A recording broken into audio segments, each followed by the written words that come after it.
अल्हम्दुलिल्लाहि रब्बिल आलमीन वस्सलातु वस्सलामु अला सय्यिदिल अंबिया वल मुरसलीन अम्मा बाद फ़अऊज़ु बिल्लाहि मिनश शैतानिर रजीम बिस्मिल्लाहिर रहमानिर रहीम। अस्सलामु अलैकुम व रहमतुल्लाहि व बरकातुहू। प्यारा मुसलमान भाइरों, प्यारा दोस्तों, अज माह रमज़ान जी इस्तक़बाल के हवाले से मुख़्तसर गुफ्तगू कंदासीं। यकीनन माह रमज़ान बाबरकत महीनो आहे।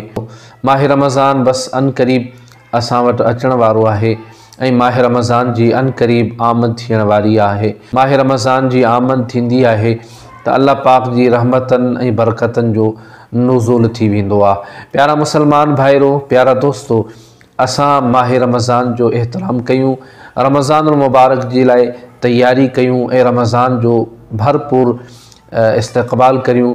माह रमज़ान में इबादत जो इंतज़ाम कयूं।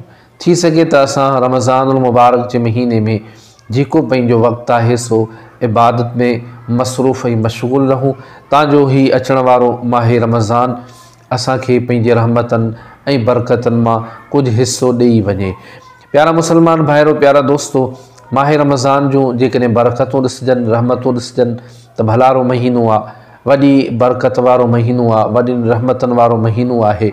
यकीनन अल्लाह पाक पंहिंजे ॿारनि जे मथां फ़ज़्ल फ़रमायो आहे, रहम फ़रमायो आहे ऐं वॾो इनाम आहे असां तव्हां सभिनी जे लाइ जो अल्लाह पाक असां तव्हां सभिनी खे ही मुबारक महीनो रमज़ान मुबारक जो बाबरकत महीनो नसीब फ़रमायो आहे। प्यारा दोस्तों, असांखे रमज़ान मुबारक जो भरपूर नमूने सां इस्तक़बाल करणो आहे ऐं असांखे अल्लाह जी इबादत जे लाइ जेको आहे सो तैयार थी वञणो आहे। जीअं रमज़ान जो चंड नज़र अचे असांखे अल्लाह जी इबादत में मशगूल थियणो आहे। रमज़ान जो ॾींहुं हुजे चाहे रमज़ान जी रात हुजे, असांखे अल्लाह जी इबादत में मशगूल रहणो आहे। प्यारा मुसलमान भाइरों, प्यारा दोस्तों, रोज़े जी हालत में जेको मुसलमान हूंदो आहे त उन जी जेका आहे सो निंड भी अल्लाह जी इबादत हूंदी आहे। निंड में सुतल माण्हू जेकॾहिं ॾिठो वञे त रोज़ेदार अल्लाह जी रहमतन ऐं बरकतन हेठां हूंदो आहे ऐं रोज़ेदार जो लम्हो लम्हो उन जी जेका आहे सो सेकंड सेकंड अल्लाह जी इबादत में गुज़रंदो आहे। रोज़ेदार हर गुनाह खां परे हूंदो आहे। रोज़ेदार अल्लाह जी रहमतन ऐं रब जी बरकतन जी उनखे हिस्सो नसीब कयो वेंदो आहे।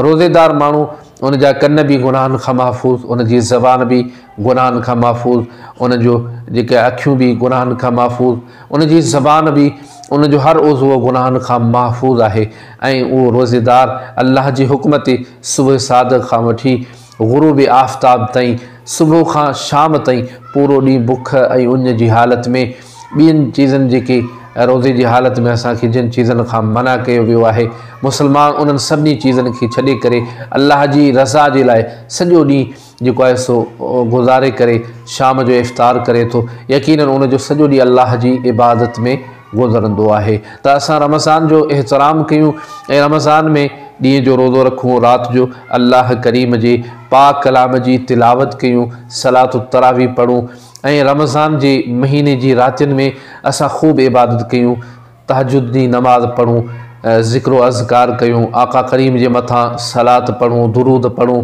ऐं क़ुरान पाक जी तिलावत कयूं, इस्तिग़फ़ार पढ़ूं, ॾींहं जो रोज़ो रखूं ऐं नमाज़ुनि जो जेको आहे सो एहतमाम कयूं, 5 वक़्त नमाज़ पाबंदी सां पढ़ूं।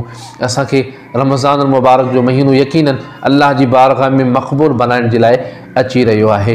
रमज़ान असांखे इन जे करे नसीब थियो आहे जो मुसलमान रमज़ान जा रोज़ा रखनि ताजो उन्हनि खे तक़वा ऐं परहेज़गारी नसीब थिए।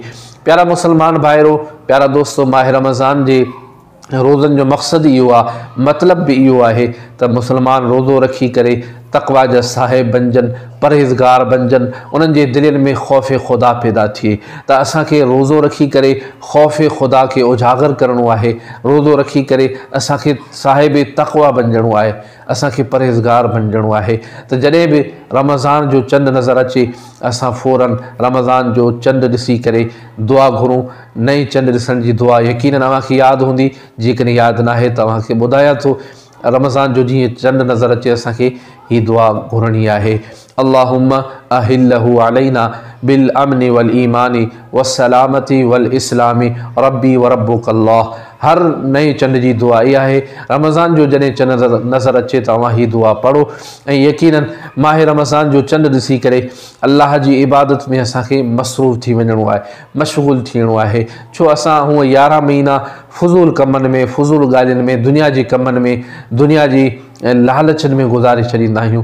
लेकिन ख़ुदा रा हिकिड़ो महीनो अल्लाह जे नाले कयूं, हिकिड़ो महीनो अहिड़ो बि असांजो गुज़रे जंहिंमें असांजो ॾींहुं बि अल्लाह जी इबादत में, राति बि अल्लाह जी इबादत में।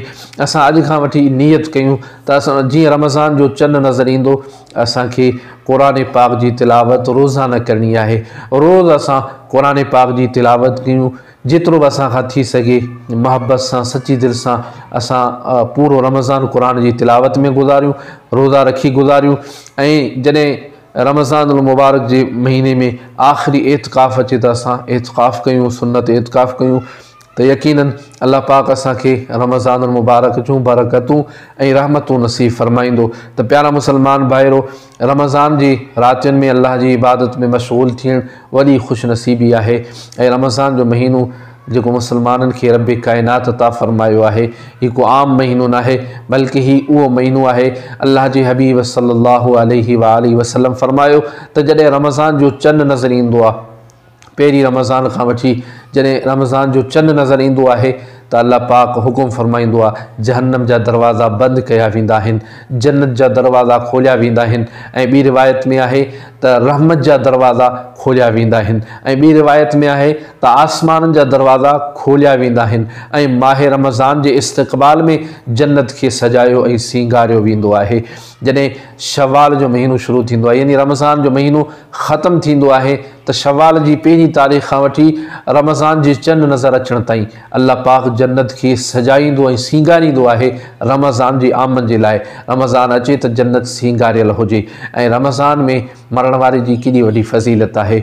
रमज़ान में रोज़ेदार जो जेको लम्हो लम्हो केतिरो क़ीमती हूंदो आहे। रोज़ेदार जी बुख ऐं उन जे सबबु जेका वात में बू थींदी आहे ऐं उहा अल्लाह खे केतिरी प्यारी ऐं अल्लाह जी बारगाह में केतिरी अज़ीज़ आहे ऐं इन जी केतिरी वॾी अहमियत आहे, जंहिंखे असां त हिकु धप सम्झंदा आहियूं।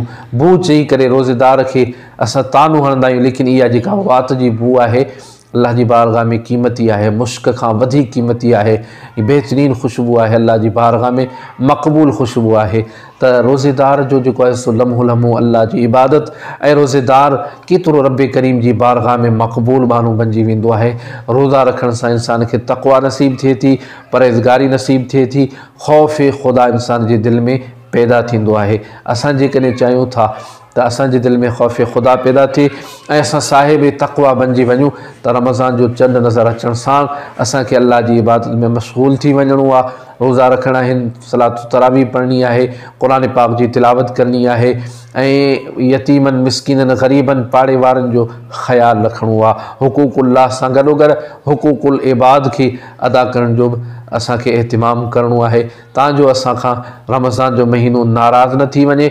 जॾहिं माह रमज़ान पंहिंजे ख़ालिक़ मालिक जी बारगाह में पहुचे, अल्लाह करीम जी बारगाह में पहुचे त असां ॿारनि जी बख़्शिश कराए। यकीनन हदीस पाक में आहे, अल्लाह जे हबीब सल्लल्लाहु अलैहि वसल्लम फरमायो त रोज़ो ऐं क़ुरान मुसलमाननि जी शफ़ाअत कंदा।